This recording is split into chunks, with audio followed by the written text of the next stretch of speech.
So hey guys, I'm Matt, I'm Dominic.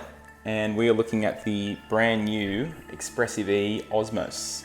This is a very flexible and expressive keyboard controller and synth. It's powered with the Harken Audio Egan Matrix, which, you know, that alone is sort of a triumph for two companies. The Expressive E releasing this amazing, unique keyboard controller. So we're both gonna do a bit of playing and go through some of our favorite patches and just give you our sort of, I guess, initial impressions. I believe it's also MPE compatible as well for if you wanted to use it as a MIDI controller in Ableton, you've got your wavetable synth. Or the desktop module. Yeah, or desktop modules, yeah.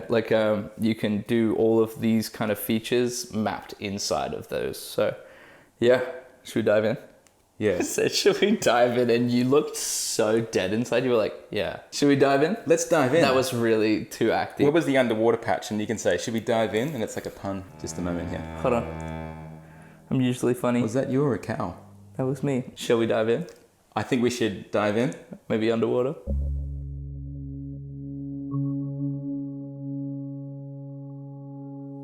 Ooh, the modulation of gave an extra harmonic.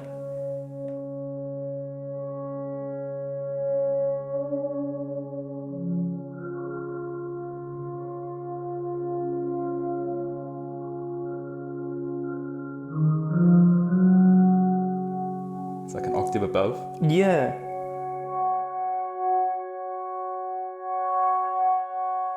Now I don't know if it's placebo and I'm just expressing. Well, it felt like when you were pressing your... Maybe it does nothing for this patch. All right, there's one that when I first touched this, I was just scrolling through every preset and it caught my ear immediately. It's called Boreal Lights. This one I found it's really interesting because if you play quick, you've got plucks, but if you hold the note, you've got this kind of sitar-y string sound. Drone, yeah. And so I was holding a few notes here and then just kind of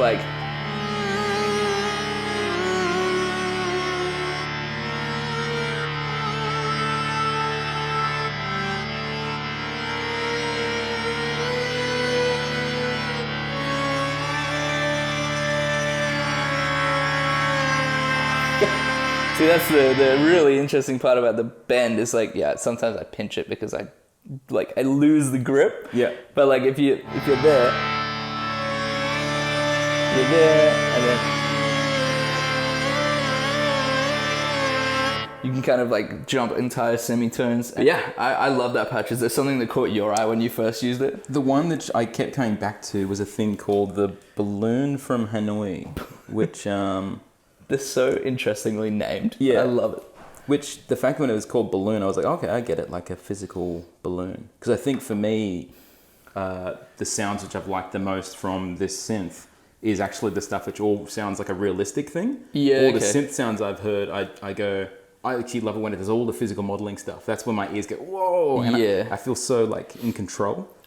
And the note on, there's a pluck, and the note off, there's also like I was stuck to a table or something, like this. So the sounds are.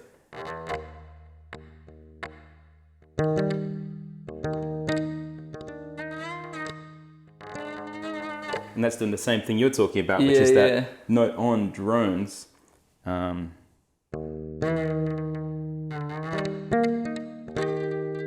Yeah, so Hammer's brushed, cool patch, kind of EP in it. Does have the bend. What did I do wrong there?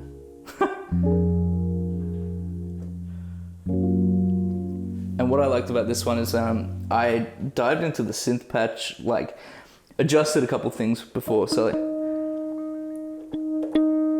changing the structure, kind of brightens it slightly? Yeah, kind of brightens it, fills it out a bit. There is a brightness knob. That's cool. Like the time. Yeah. Get a bit more click out of it. Change the mechanism.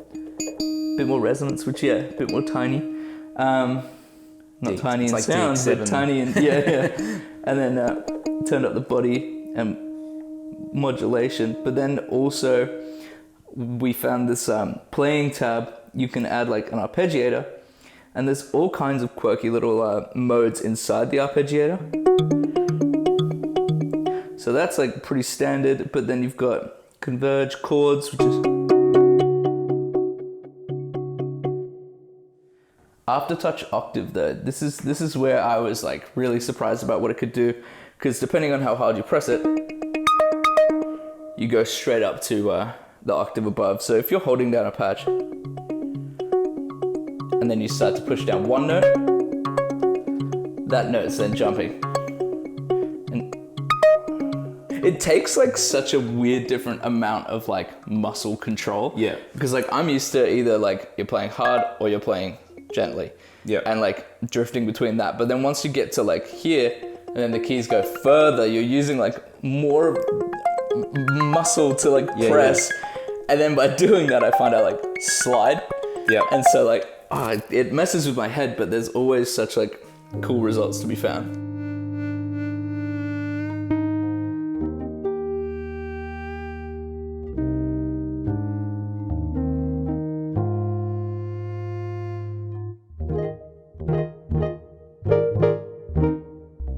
So what's this up here for?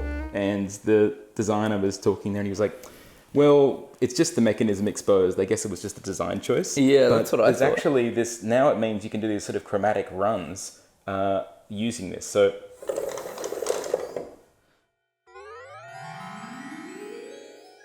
that's kind of like making it harp-like almost, yeah, which could be cool. What's the little thing you use, which is like chimes? Oh yeah, yeah. It's like chimes? Yeah. Anyway, yeah. This Benny's Territory one, this was the moment that I was like, oh, this is built for like cinematic. Yeah. Like, so like gentle touches, like slight string. And then as you go deeper, you get these like little twinkles. Yeah. And then more intense.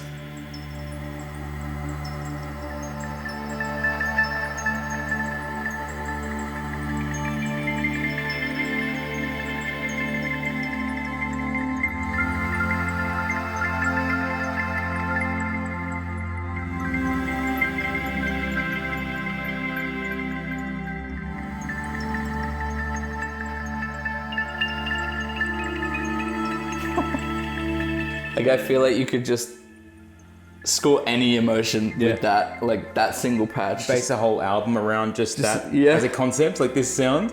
What are your thoughts overall? I think it's good fun. I think it's it takes me outside of where I'm normally comfortable to be writing, which is, I guess, a plus. And like, also it's just like one of a kind so far for what I've ever experienced. Yeah. I think I'd cop it. Yeah. Like, it's definitely quirky enough to like have a place in your studio, and especially getting into like sync and scoring and stuff like that. Like, I think this becomes a lot of people's MIDI controller for a synth they may already own as well. They might go, you know what? I don't have to buy a keyboard synth anymore. I'm going to buy like the right modules that respond to MPE. But yeah, this patch was really cool for like the classic stuff that I really like to play, because it's got that level of like expression that you can get from like a lot of like Juno sounds. I think it's probably what it's modeling, but like you get that soft, like nice synth brassy pad vibe, and then you can kind of just add to it wherever. Which I thought was really cool.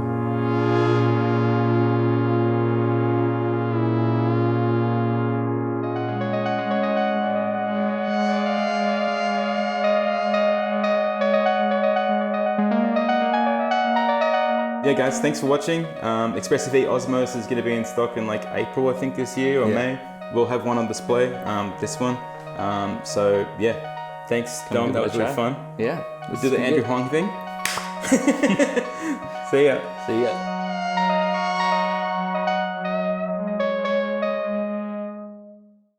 Hey everyone. Lame.